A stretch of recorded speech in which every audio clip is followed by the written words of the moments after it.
everyone, and welcome back to Jesse Hecht Creative. Today we're going over the Marvel Legends Captain Marvel and Warbird from Hasbro. Before we begin, make sure to hit that like button and smash that subscribe button. Now let's get to it. Captain Marvel's face sculpt is pretty it's incredibly shiny. Way too shiny. Needs a coat of matte paint on this or something. It's really weird. The eyes are painted strangely too. I think she was meant or designed to look from this kind of angle here, but even then the whites of the eyes are kind of bleeding out a little bit. It's really distracting. It's almost badly painted. It's kind of horrible, I think. The lips are painted pretty okay too. I don't know, they're kind of like duck lips in a way. It's just weird for me. The eyebrows are nice, I guess. I think they're a little bit off. Honestly, this might be a bootleg, I'm not even sure. The hair is the best part about the figure though. It looks really nice, it's sculpted really well, and painted really detailed. I love how that looks. The ear looks fine over here. Articulation goes left and right, and then up and down a little bit. Some nice pivoting on the sides. And yeah, that's fine for this head, but it's a horrible head except for the hair. The body is just okay. It isn't really that great of a body here. It's, I don't get it, really. It doesn't really make sense to me. It's very shapely and very sculpted in a very strange way.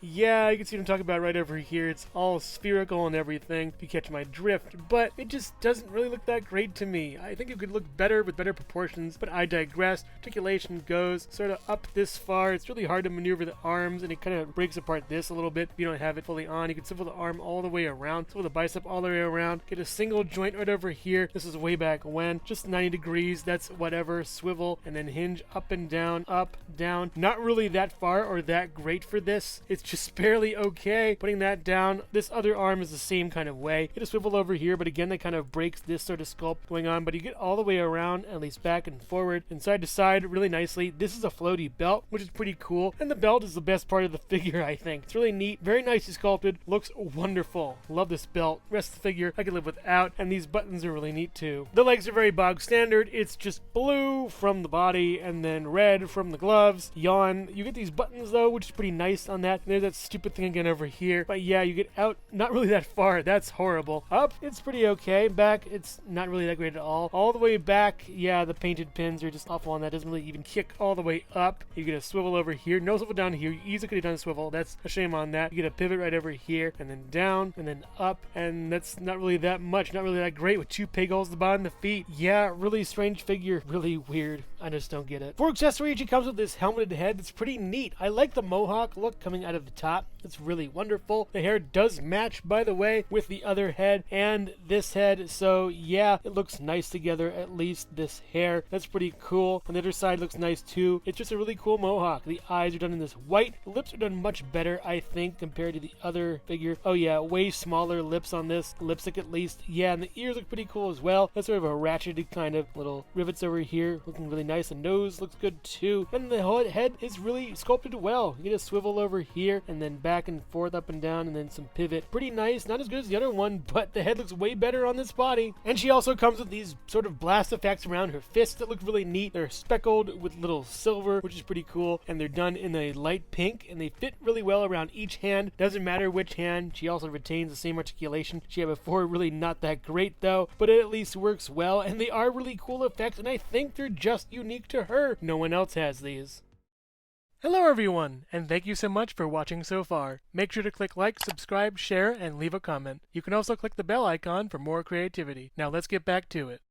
Taking a look at Warbird, Captain Marvel, or at least Warbird as I'll call her from now on, much better than the previous figure. Looking really great. The hair is more muted too. A little bit nicer. The paint isn't as good, but I think it kind of stands out more as a more normal kind of character figure. The lips are smaller. The eyes are more well done. That band around her eyes, little sort of infinity symbol, little mask kind of thing, is really well done. It's not as shiny or as bad. The mask is shinier than the actual head. It's really nice. Unfortunately, with this kind of hair, articulation is just okay. Can go left and right a little bit and up, not really that far, down, not really that far, just a ball joint underneath, and it's just okay. This is actually a pretty nice head. I like it a lot. The body is differently proportioned as before. The chest is different, and the rest of the body, I believe, is the exact same thing. I do like the logo on here. It's very shiny and nice. However, when you twist and move the body, it kind of goes out of whack, and that's kind of a shame. You get back this far, forward this far, not really that far. Side to side really well, and you do get all the way around. Just make sure you don't really hurt put this portion of the paint over there underneath that. It's very squeaky too, which is really weird and interesting, but it's a nice body sculpt that gives a little bit of resistance, so that's pretty cool. This sash over here is really nice. You can put it on the front or on the back. I like to have it on the back just because it doesn't really,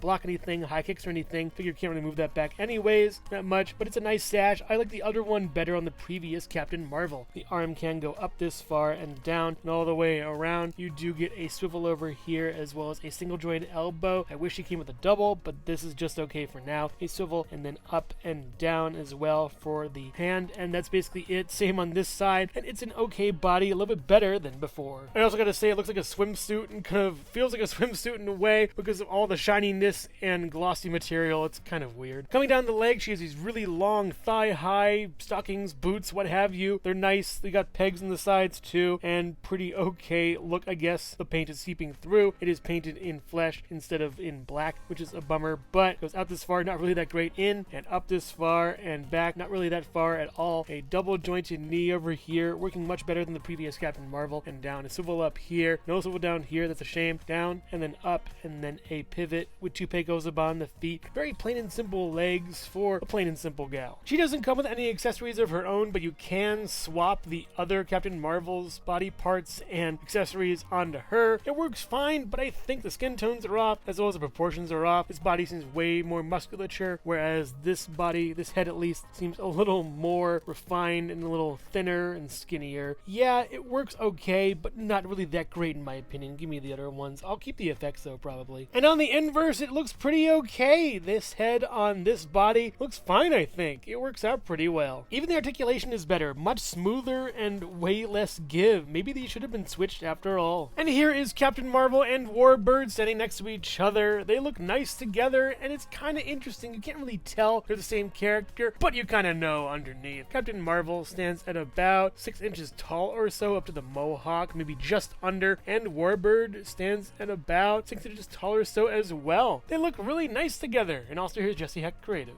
I didn't know who to turn to in my time of need, so I came to you. Guys, I think I have magic feet. Overall, marvelous. Captain Marvel used to be a really cool hero in my eyes. I love the color of the costume, by the way. The bright reds, yellows, and deep blue all shine brightly. Even though I'm not a big fan of the unmasked head sculpt, the masked head sculpt is wonderful, and I'll probably keep using it forever. The articulation is pretty outdated for this figure, though, and even though I like it, I really want to see an update. The accessories are great, though. Keep them, remake them in different colors, and use them for other characters. That'd be great, Hasbro. Warbird is a nice figure, too. A little more built than Captain Marvel. I really like this figure for its uniqueness. It's pretty rare in the collection nowadays to get a figure showing this much skin. Not that I'm a big fan of it, it's just unique and I think it's pretty cool. The suit here is very well done. I like the lightning bolt even though you have to keep her in one position for it to work. And the tassel is nice, but the previous tassel is much better. The suit here is pretty shiny, unlike the face which isn't really that shiny at all, so it's a win-win. I also like how you can swap pieces between the two. It's very novel. If you're a fan of Captain Marvel, I highly recommend picking up Captain Marvel, and if you're a fan of Warbird, I highly recommend picking up Warbird. I don't really have an opinion on either. They both have their strengths and weaknesses. But if you like accessories more, go with Captain Marvel. If you like sculpt and paint more, I would go with Warbird. Really, it's a toss-up here. But make no mistake, with the Marvels movie losing, at least the figures are winning. So which one is your favorite, Captain Marvel or Warbird? Let me know in the comments. Thank you so much for watching Jesse Hecht Creative. Make sure to click like, subscribe, share, and leave a comment. You can also visit us at jessehechtcreative.com for more reviews like this one. Thank you so much for watching, and keep being creative. Stay tuned.